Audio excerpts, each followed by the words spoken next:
¿Qué tal? Muchas gracias por acompañarnos a un nuevo capítulo de Mis 2 centavos. En esta ocasión me gustaría compartir con ustedes algunos datos sobre los trabajadores, así como el sector de las MIPYMES en México y la razón por la cual es muy complicado realizar acciones de aislamiento absoluto para combatir la propagación de la enfermedad COVID-19.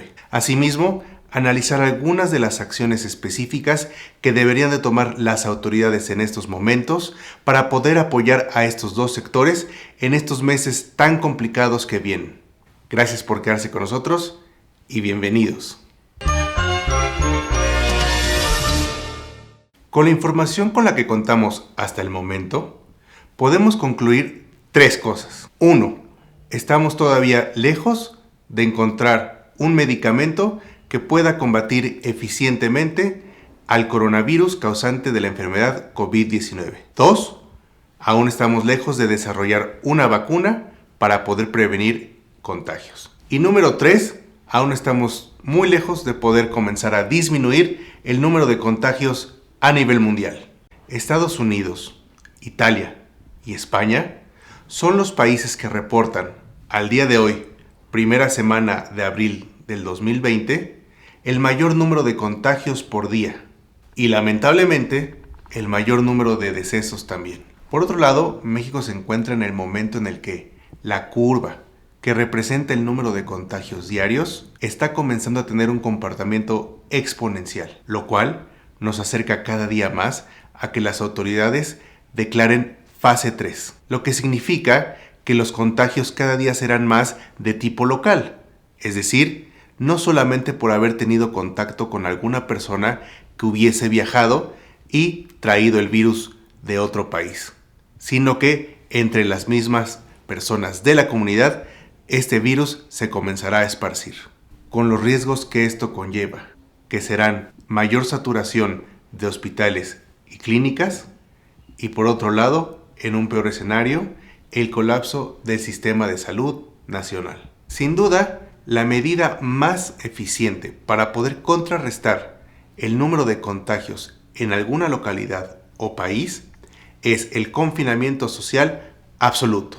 Pero un país con la realidad económica y social como la de México no puede pedirle así como así ni a sus trabajadores ni a sus MIPYMES que de un día para otro detengan sus actividades laborales o que continúen pagando sueldos aun cuando no tienen ni un solo peso de ingresos debido a este aislamiento. Veamos cuál es la realidad de la situación económica en México. México es la economía número 15 del planeta medida por Producto Interno Bruto, que es la cantidad que produce un país de bienes y servicios expresada en dinero en un plazo determinado. Si dividimos este PIB entre el número de mexicanos que somos, obtendríamos un dato conocido como PIB per cápita, y en este rubro ocupamos el lugar número 63 de todos los países del mundo.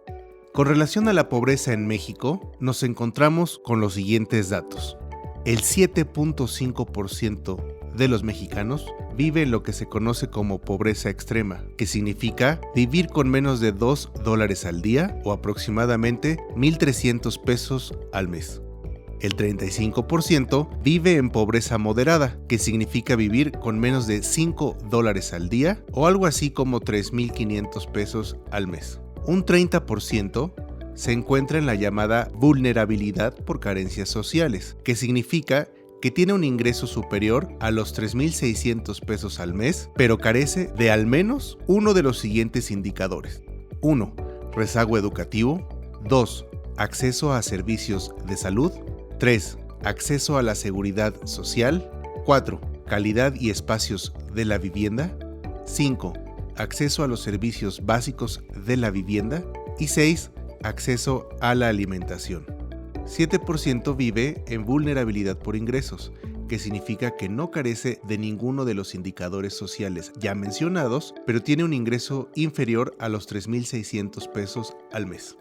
Y finalmente, el 20.5% puede considerarse como no pobre o no vulnerable, de acuerdo con las mediciones oficiales. Como pudimos observar, uno de los problemas más grandes que tiene este país es la desigualdad social, la brecha entre los que más tienen y los que menos tienen. Tomemos como ejemplo los casos de Estados Unidos, Italia o España, que han sido fuertemente sacudidos por esta enfermedad. Pero, ¿cuál es la situación económica en estos países en comparación con la de México? Las economías de Estados Unidos, Italia y España tienen una mejor posición en el mundo con respecto a la economía mexicana. Algunos datos importantes, por ejemplo, son lugar en el mundo que ocupa cada uno de los países con respecto a su Producto Interno Bruto. Estados Unidos ocupa el primer lugar, es decir, es la economía más grande de todo el planeta. Italia es el octavo lugar. España es la economía número 13, mientras que México ocupa la posición número 15. Con respecto al PIB per cápita, que, como mencionamos, es el Producto Interno Bruto de un país dividido entre el número de habitantes, Estados Unidos ocupa la posición número 10, mientras que Italia ocupa la posición número 31, España el número 29, mientras que la economía mexicana, con respecto a este PIB per cápita, ocupa la posición número 63. Con respecto al ingreso anual promedio, medido en dólares, que es la cantidad de dinero que cada trabajador percibe al año, en Estados Unidos asciende a $110,000. Para el caso de Italia, $60,000. Mientras que España, muy cerca, se encuentra con una cantidad de $59,000. Mientras que para México, ya en un lugar muy distante, el ingreso anual promedio es de tan solo $6,000 al año. Mientras que si lo comparamos con Estados Unidos, allá casi ganan 20 veces más de lo que ganamos aquí en México en promedio. Con respecto a la desigualdad social, en la que 160 países participan en una medición internacional, Estados Unidos ocupa la posición número 108, es decir, por debajo de la mitad, lo que significa que es bastante desigual. Mientras que para el caso de Italia, ocupa la posición número 47, siendo que España la posición 61 y finalmente México, una vez más en el último lugar de estos países, ocupa la posición número 119 de 160 países. Es decir, una desigualdad muy por encima de la media. Para entender un poco mejor la realidad de los trabajadores en México con respecto a sus ingresos, podemos tomar como referencia el siguiente dato. Únicamente el 4% de los trabajadores en México perciben un sueldo mayor a 16,000 pesos, mientras que el 96% de los trabajadores en México perciben de 0 pesos hasta 16,000 pesos. Aunado a esta información que nos demuestra la gran brecha que hay en los ingresos de los mexicanos, tenemos también un factor muy importante que es el de la informalidad. ¿Y qué es? La informalidad es cualquier trabajo que recibe un ingreso fuera del marco legal, es decir, sin que el patrón declare a Hacienda el sueldo que paga, o en el caso de un comerciante, realizar sus ventas sin pagar los impuestos correspondientes. Sin embargo, la informalidad está ligada a diversos aspectos negativos, como son despidos sin compensación alguna, incertidumbre en el cumplimiento de acuerdos, salarios por debajo de lo establecido por la ley o ninguna prestación para el trabajador. Continuando con el análisis de los ingresos de los mexicanos, así como vimos que solo el 4% ganaba más de 16,000 pesos, también podemos observar que el 50% de los trabajadores en México no gana más de 6,600 pesos al mes. Es decir, no es suficiente para poder completar los gastos de una familia durante un mes. Y además de la incapacidad para poder cubrir los gastos de una familia promedio, ¿qué capacidad de ahorro podría tener una persona que gana menos de 6,600 pesos al mes? Que equivale a la mitad de los trabajadores en México. En promedio, en Estados Unidos, las personas ahorran el 19% de su salario. En México, por otro lado, únicamente el 2.3% de lo que se gana se ahorra. Sin embargo, como pudimos observar, aun cuando en México se ahorra únicamente el 2.3% de los ingresos, la gran mayoría de los mexicanos no cuenta con un sistema de ahorro, ni formal ni informal. El ahorro puede ser de dos tipos, formal e informal. El ahorro formal es aquel en el que el dinero es depositado en alguna institución financiera acreditada por el Estado. Y algunos ejemplos son bancos, fondos de inversión o ahorro en CETES. Mientras que el ahorro informal es aquel en el que el dinero no es depositado en ninguna institución financiera reconocida, como por ejemplo guardar dinero en casa, en efectivo, guardar dinero en tandas, entre otros. La seguridad en la protección del dinero es el factor más importante que diferencia al ahorro formal del informal. Pues bien, muy bajos sueldos, desigualdad económica, nula capacidad de ahorro e informalidad son las características que definen a la mayor parte de los trabajadores en México. Teniendo a la mayoría de los mexicanos que trabajan bajo estas condiciones, ¿cómo se les puede pedir que simple y sencillamente dejen de laborar de un día para otro con la incertidumbre de no saber cuándo volverán a tener un ingreso o en qué momento se les pudieran acabar los pocos ahorros que tuvieran? ¿Y quiénes componen a este sector tan vulnerable de trabajadores en México?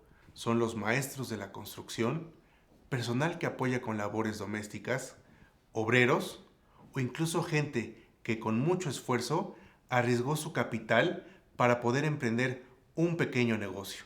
Gente que con mucho esfuerzo se levanta todos los días para buscar el sustento diario y poder llevar comida a sus casas.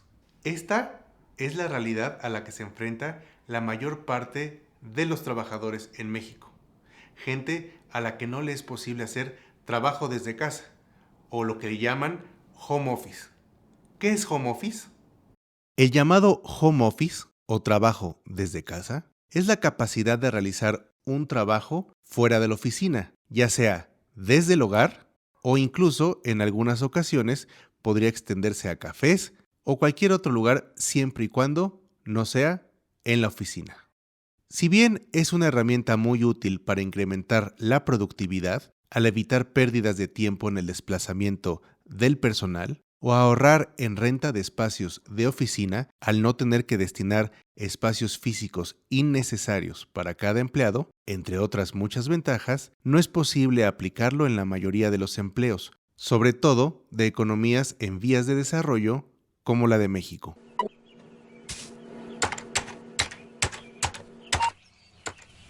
Con toda esta información, ¿cuántos trabajos crees en México que pudieran hacerse desde casa? Y además de los trabajadores en situación vulnerable en México, otro de los sectores que resentirá con mayor fuerza esta crisis que ya había comenzado antes de enfrentarnos a este confinamiento social ocasionado por la enfermedad COVID-19 es el de las MIPYMES, sector que aporta más del 52% del Producto Interno Bruto y que da empleo a millones y millones de mexicanos. ¿Y qué son las MIPYMES? MIPYMES es el término utilizado para describir a las micro, pequeñas y medianas empresas en México. Una microempresa es aquella que tiene hasta 10 trabajadores registrados. Asimismo, tiene ingresos de hasta 4 millones de pesos al año. Las pequeñas empresas tienen de 11 a 50 trabajadores registrados, así como ingresos arriba de 4 millones de pesos al año y hasta 100 millones de pesos anuales.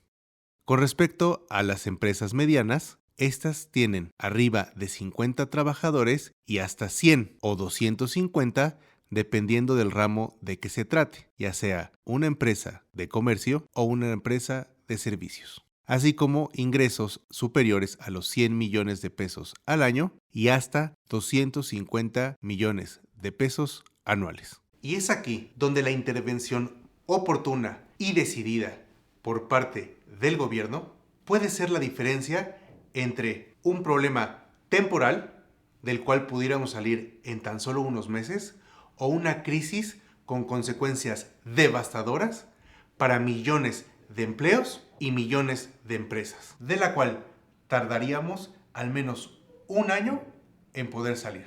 Algunas de las acciones concretas e inmediatas que debe de poner en marcha el gobierno para las MIPYMES son créditos para capital de trabajo por parte del sistema financiero mexicano, respaldados y avalados por el gobierno federal, con el objetivo de dotar de los recursos necesarios a las MIPYMES para evitar al máximo el despido de personal, mientras la economía se encuentra detenida. Es decir, mientras las empresas no tengan ingresos o no haya ventas. En segundo término, incentivos fiscales para aquellas empresas que mantengan al 100% su plantilla laboral. Y para las personas, un seguro de desempleo para todos aquellos que perdieron su trabajo desde el 30 de marzo, día en que fue declarada la emergencia sanitaria en México, y hasta el día que dure la contingencia, con el objetivo de que todos aquellos que llegaran a perder su trabajo contaran con un ingreso mínimo garantizado, por lo menos en lo que encuentran otro trabajo, lo cual sucederá única y exclusivamente hasta que la economía se vuelva a reactivar. Número 2. Suspensión del pago de hipotecas por un periodo de al menos 3 meses, sin que se consideren los intereses de esos periodos para ser pagados posteriormente. Y algo que podría apoyar también a todas las familias en México sería la suspensión del pago de luz, así como la suspensión del pago del agua, por lo menos durante los meses en los que todos estamos confinados en casa.